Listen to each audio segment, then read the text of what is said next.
day job, I'm a senior staffing consultant. I work in a real estate company, I work at a bar. Currently, I work for a nonprofit association called the National Mental Health Association. I'm a black and white printer. I've been involved in the Washington, D.C. punk scene since about 1984, which was my first show at West Hall, which is now the 930 Club. Back when punk was young, it was more of a threat, it was more scary, it was more exciting. DC is filled with historic bands that are very influential all over the world, really. Of course, Minor Threat, Fugazi, Nasty, The Bad Brains. Hardcore is its own musical genre, I think. There's a lot of bands in DC. There's like the punk and roll style ones like the Shakedowns, and then there's like the straight up punk ones like the former Spitfires United, Babies with Rabies, the Screws. And unfortunately those scenes are kind of separated a little bit.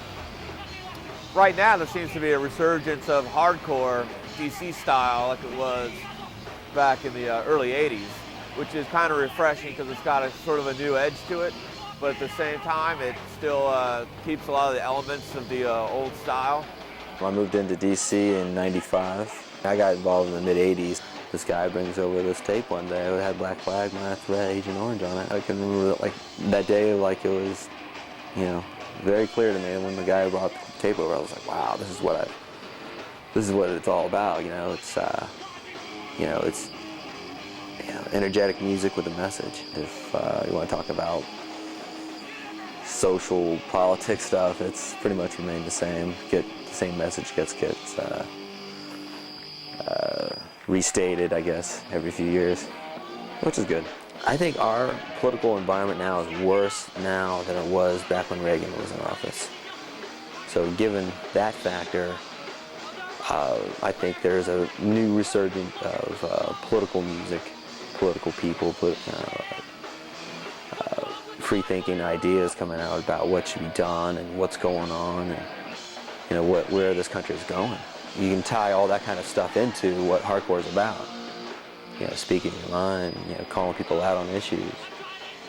So you can, there's common threads within every wrongdoing that, goes on in the world. You can talk about it, you can scream about it. I think the thing that fueled really early 80s hardcore was, the Reagan era, the threat of nuclear war.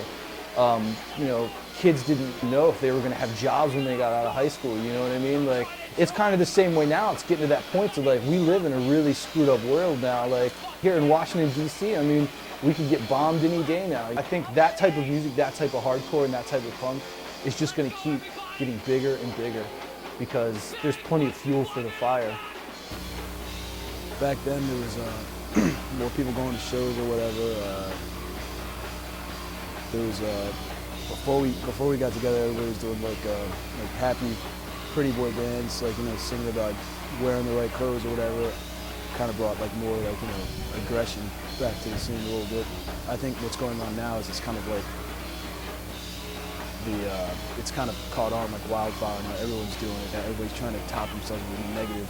I don't know if they actually feel that way or they're just jumping on the current bandwagon. I actually remember the conversation that me and Steve had when we started No Justice. It was we were on the train going to a show, and we were just talking about how like when we were younger, how like when you went to a show, like there was a certain element of danger.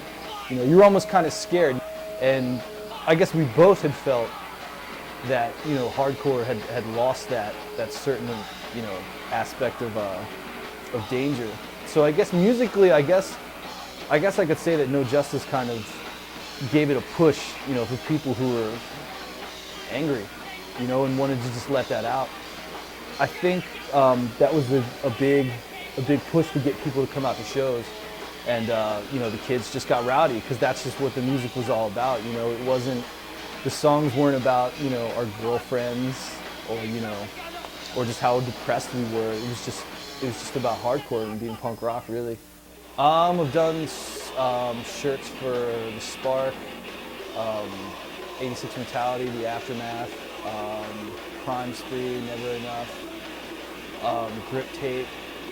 I get the design from the band, or whoever's getting the shirts made, and I take it to Kinko's, buy some transparencies, which is pretty much, you know, when you're in high school, you had the little overhead board, and they put, that's all it is. You take those, you copy the image on there, I bring it here, and I cover the screen in photo emulsion, and then I put the design on the screen, put it on the light box, burn the image.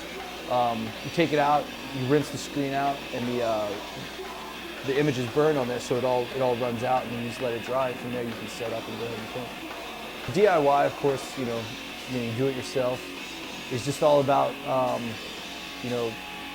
making your own merchandise, putting out your own records, doing your own shows, booking your own tours. Screen printing shirts is a pretty expensive process. So, I pretty much try to do low quantities at low prices for the bands, because it really helps them out a lot. Because, if a band's paying someone $8 a shirt to print, you can't sell a shirt for $15 like you can at, an arena rock show or whatever. So it really helps the bands out. If I can make a shirt for them for $4 and they can go out on the road and sell for $8 to $10, it really helps them out. I've been doing shows at this house for about like August of 2003. The games were played here. We did the 86 Mentality demo release here. We did Aftermath with Say Goodbye and R&R from Massachusetts. We try to do it once a month. Sometimes it works out to be more, sometimes less. I've always liked house shows. House shows are so much more fun because they're more intimate. When you have everyone pushed into this small space, people seem to react a lot better. At a club, yeah, it's hundreds of people that you don't know, and all this space, and there's not this relationship that's going on as far as people at a house show, where you're pretty much forced into contact with these people. Flyering is essential, and not a whole lot of people do that anymore as much as they used to. And people aren't really putting in too much effort to making something that's going to look good. They just go stick it on the internet, and I think that's sort of a cheap way to do it because it takes away a lot of the tradition from hardcore and punk rock. But yeah, I pretty much just go to all the places that I think people are actually going to see things. I know enough people, luckily, that have PAs that usually I don't have to pay for anything or rent anything. I can pretty much just get someone that I know to bring it over and just do us a favor. I mean, I'm pretty much running around, whether it's getting bands to play or paying bands, collecting money or getting a keg. I get off of work and I have to come here, and start this stuff up. We have to get the kegs, we have to, clean out the basement. As far as right now goes, there aren't a whole lot of places to do shows in DC, which is unfortunate. In the city right now, we're probably the only house I'd say that regularly does shows. I can't really think of much else. There were some house shows at 14th and Kennedy House, which was pretty cool. One of the coolest things about hardcore and punk rock is that it's do it yourself, make something happen. When you can actually take it in your own hands and be like, you know what, I'm not really trying to do it. I'm not really trying to talk to some promoter and find some, convoluted way of getting this show at a particular space or club. You can do it at your house. You don't have to answer to anyone, I mean, maybe your neighbors, but you're not talking to someone else that's gonna have to cut you this big break and let you do it at their club. I mean, you're just putting it on. That's straight ahead. That's the way it should be.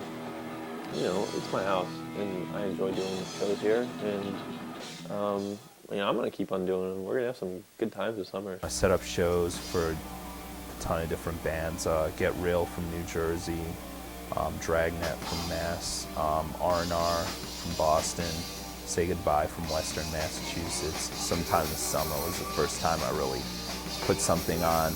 A band usually will email me or call me or whatever. Once you start helping out bands, your name gets out there real quickly, and then within a short time you start getting a lot of emails from different bands. Someone will get in touch with me, and if I have time to do it, I'll try to set something up. I'll try to find a venue, and then I'll make flyers, take them to record stores, try to hit up a couple of shows here and there, hand them out, As far as DC, there really isn't that many venues. I used the U-Turn once, and then I've used Jason and Judicki's basement a couple of times. Most of the shows I do tend to be right, right outside of DC and in Maryland. Still, a lot of bands want to come here and play, partly just from the history or just to get out here and see DC.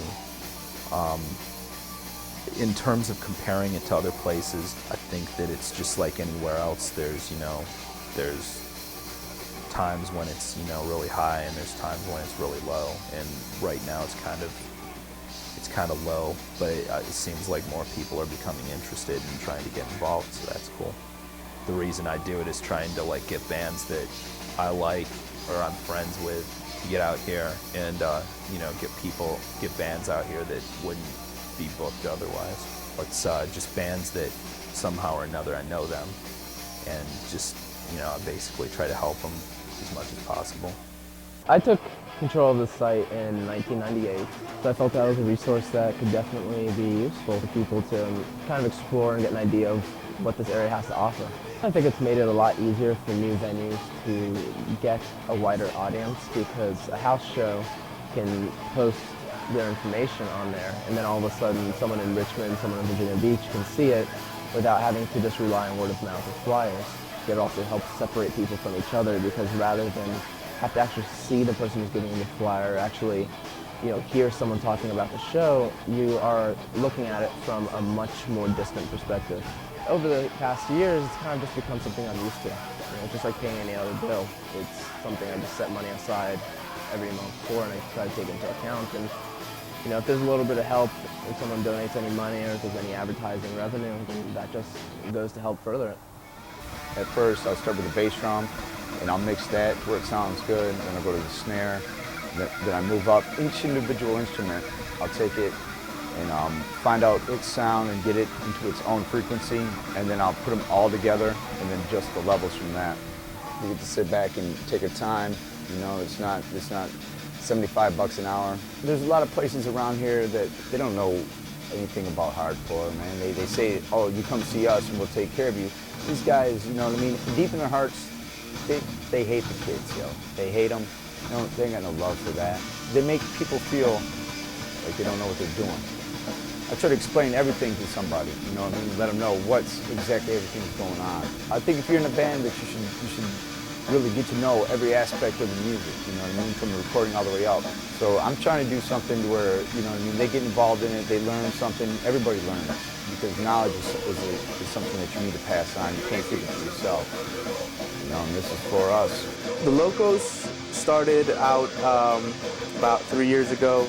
I've been in the band for about 2 years. We're all bilingual in the band, and we want to show that. I mean, we're all Latino, and but we live in the U.S. Therefore, we've been raised in two different settings, in two different languages, and we want to show that through the music and the lyrics. Mainly, the lyrics are about just social issues. Growing up in the U.S., being a Latino in the U.S., a Latino in the scene. A lot of issues regarding politics in Latin America, politics in the U.S., immigration, and just a lot of social themes. I don't really think we play a role in the scene unless we're the token Latino band, but I just see ourselves as a band made up of Latino members, which is uncommon in this area for this type of music. Going to shows, I rarely see anyone that isn't white, black, or Hispanic. For the most part, it's all white, but at the same time, Latino presence in this area isn't quite as high as in, let's say, the West Coast, where there's plenty of Latino involvement. In this area, you see the Bad Brains. They were an all-black band, but if you go out to the West Coast, you see way more bands that have had a Latino presence from the early '80s. One of the best examples, Suicidal Tendencies. I run a very small distro. Basically what a distro is, it's a form of distribution of music. Let's say, for example, you have a couple bands you're friends with, you have their merchandise and you sell it or trade it with people maybe in another city, another state, around the world. They send you their merchandise and you could either sell that or trade it. and it's just an ongoing distribution of music that flows around the world pretty much. I guess it is expensive to send it out to places around the world, and in the U.S. I guess it's not that expensive, but it does require some sort of initial investment. It'll be 20 years this summer. I took over a store that was in office building Bethesda, and it was records and videos and small electronics. I started there and then just moved down. Got a space in Georgetown. It's just sort of a gradual process. Reptilian opened in November of 1989. I wanted to move to Baltimore. I came here to visit and I walked by this place and they were painting the inside and then found out what the rent was and decided, I'm going to open a record store. When I started this store, I paid myself $10 a day so I could afford lunch and dinner. And I lived in the back room and slept on the floor on a rolled up futon for the first year and a half that the store was here. It was hard to find a lot of that music, like Clash, Buzzcocks, Sex Pistols, and all that. Most people sort of ignored it. It wasn't like on mainstream radio. But I was really into music. It was something I thought would be fun to do. Thought that I knew a little bit about. Wanted to kind of see if I could make a go of it instead of selling life insurance or something boring. Most of the stuff we sell I get from distributors, and I try to deal direct with the labels if possible. And then a lot of stuff we get from bands or on consignment. Consignment means they'll bring in their CDs or record, a couple copies or whatever, and they'll leave them, you know, and we won't pay them until we sell them at the end. And that way it's a chance for us to have a bigger stock, and it's a chance for bands to get into a store. When we opened up in '89, it was mostly vinyl, just a little bit of CDs. But the CDs, of course, have grown, but I've tried to keep the vinyl from shrinking because I like vinyl. I'm a big vinyl collector. There still are a lot of people who are looking for vinyl. A lot of people just, they like, you know, the artwork. You can get, you know, a lot of records. If they're not rare, you can get them for $4 or $5 instead of $12 or $13 for a CD. If you have a really good system, if you take care of any record, it is actually slightly better. For me, it's an aesthetic thing. You know, you get this 12 by 12 cover, booklet, poster, whatever they want to put inside of it, and that's so much more than getting some little plastic box with a small picture in it. You know, I think it sounds better too. I mean, you know, the warmth, the pops and clicks, all that kind of stuff. It adds to the listening experience for some people.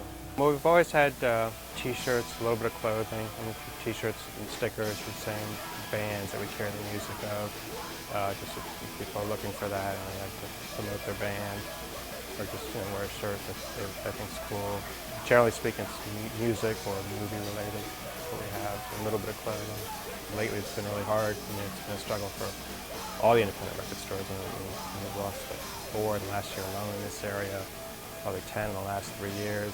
Especially, I mean, you know, it seems even with the punk, you know, the punks and industrial crowds, and they're, you know, kind of ahead of the general public in terms of getting free downloads. And I think that's part of the DIY ethos, part of that. But that does make it harder. But I don't know, as long as I can keep doing it, I will.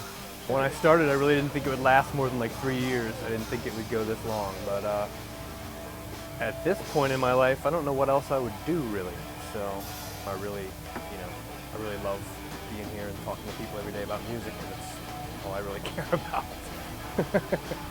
I mean, I really love what I'm doing, and that's the main thing. I mean, I do get excited when people come in and get, you know, very excited about finding new rare records or things they've been looking for, or I can play them music that they've never heard before, and it's, you know, it's really incredible. You know, what else do you have like that?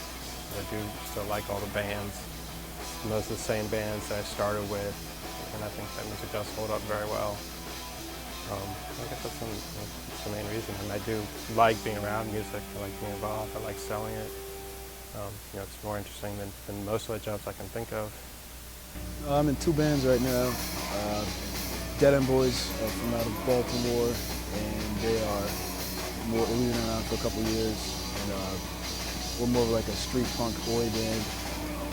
You know, a lot of like punks and skinheads are into us more than hardcore kids usually are. Whereas the other band that I'm in, 86 Mentality, the band that I sing and yell and whatever, that's it's pretty much the same vibe, but the music's a little more 80s hardcore influenced, a little more DC oriented because we're from DC. I think the difference is it's more tight-knit in Baltimore. Everybody knows each other. Down here, it's the nation's capital, and you got diplomats from all over the country who live here, people who come and go, kids who are either really rich or, or they could be middle class or poor, but like up in Baltimore, it's more working class. Up in DC, there's a lot of egos, a lot of pretentiousness down here. I think Baltimore's more like, punk-oriented, and DC's more into like, more clean-cut hardcore. I mean, it's not, I think Baltimore's definitely a little bit rougher, a little bit more grungier, a little dirtier. That's all right. Striking Distance started out kind of like a side project thing. It wasn't an intent of the band to be this full-time, we want to be this big hardcore band that goes, tours around, and puts out all these records and all that stuff. To us, it was just kind of like, just put out 7-inch stuff we like, and they wanted to see me go crazy and stuff every night, so that's what we kind of did. Early '99, we did the first 7-inch within like 6 weeks of being in the band, and then we played our first show like 2 months after we started. We broke up December 2003. When you're in a band, you're pretty much dating 4 or 5 other people at the same time, because there's so many different dynamics of relationships within the band, who does this, who does that. It's almost like a small company with, a bunch of boyfriends and girlfriends. As far as sacrifices go, you pretty much put everything that, I pretty much put everything I wanted to do on hold. So, you kind of have to realize, what you really want to do in life versus, you're never going to be able to do this again. A person that, I guess my age is supposed to be at, a company man and wife and kids and stuff like that, but I figured it was, not probably going to happen again, being a band, to tour for free, and meet lots of people, go to lots of places, so. I'm not out to make money, and I have to say, I don't have any respect for people that, use things like this, to rip off the kids. I do have mixed feelings about it, because if you're getting a really cool show going on, I think you should be able to take a little bit of money so that you can continue to do these cool things like that. But on the other hand, though, if they're just going to take it and go, like, buy some new sneakers the next day, I don't really think that's very cool. That doesn't go well with me. I've been doing bands, in one way or shape or form, been involved with hardcore punk for the past 13 years now, and I've never made a cent off it. I've done nothing but lose money off of it. If I'm doing a band, I know I'm not going to make money off of going out and playing shows, generally speaking, but I look at it as a cheap vacation. And as far as doing shows, I got to see bands that I liked, and I got to help out bands that I liked. I'm not out to make money because I know I won't. It's not even an option. Co-workers who aren't in the scene are always asking me, because they know I'm in the band, and they always say, hey, you need to take off for a show last Friday. Did you make money? And I'm like, oh yeah, $80. Like, first of all, they're like, oh, $80, that's horrible. $80 each? I was like, no, $80 for the whole band. I didn't see any of it. And the thing is, like, and they just can't comprehend that. And the thing is, like, the difference is, some of these bands that you see playing in these bars, getting paid, whatever $100 a night, they're playing in a bar, playing, Dave Matthews covers or whatever. That's really boring to me. And the thing is, I make $80, but people are coming from all over the place to see my band or this band, and they know the words, and they're like, it's like they're going off, they're going nuts. Like, they're tearing the house down for these bands that, like, no one else has ever heard of. It's like an underground thing. No right-minded thinking individual starts a punk rock or hardcore band to make money. You don't cash in by playing a hardcore band. And as far as, some people, you can see their intent is they're trying to get, you can call it social glory, they want to be more famous, or, they want to be well known or something like that. It's like, think about it, it's like if you're a popular person within the punk rock hardcore scene, it's like, kind of like being the tallest among midgets, you know what I mean? But people on the outside, then they're thinking that, like, then why would you do it? Well, it's, that lies in, where your heart is really at when it comes into this stuff. It's like, I mean, it's the difference between, you know, punk hardcore mentality versus mainstream modern thought. It's not about the money, it's about the life experience. You know what I mean? When I'm old, when all this is over, you know what I mean? I'm gonna have something, you know. People live every day and don't get it, you know. Do the same thing, the same stuff, you know. Go to this, go to that, do this, do that, rush and run. I do this stuff because, you know what I mean? It is life experience, man. It's creating, making stuff happen. As far as like, you know, like losing out, no, I don't think so. I don't think I'm, you know, losing out on what, you know, suit and tie? Nah, probably not. For me, it's just a need to just be involved in something I really love doing. I love the lifestyle. I love playing hardcore. I love going to hardcore shows. I love listening to records. I love, you know, collecting music. There's so many different scenes right now, which is kind of hard to say like what holds it all together. I think the scene is a lot more divided than it used to be. When it all comes down to it, we're all in it for the same thing, you know. Which is why, like, even if there's bands that I'm not really too into, if they're about the same thing, if they're just about playing shows, putting out their own records, you know, I'm going to support that. I'm going to help them out. I always see the main glue that keeps punk and hardcore going, people who give themselves, give their time, give themselves, you know, mind, body, and soul, however cheesy you want to think that is, but there's, you know, takers and there's givers. What keeps scene together is basically unity and an open mind, willingness to hear other stuff, and then just kind of religiously supporting your friends' bands that you've seen with your friends, and then you go out and see them even though you don't know them. Younger people who come around, some of them don't like it, and they get out quick, and then other people, you know, they just get stuck and get infected with it, and they're in it for a long time. It's just like, you know, a place to go. It's like, it's my crowd, it's my scene, and that's what I do. What I love about hardcore and punk rock is anybody can do it. There's no magical formula. There's no script of, you know, doing what you like to do, and anyone can do this kind of music. So I think that more people who think they can't do something like play a bass or write an article or something like that should. Anyone can do this, and, you know, why can't you?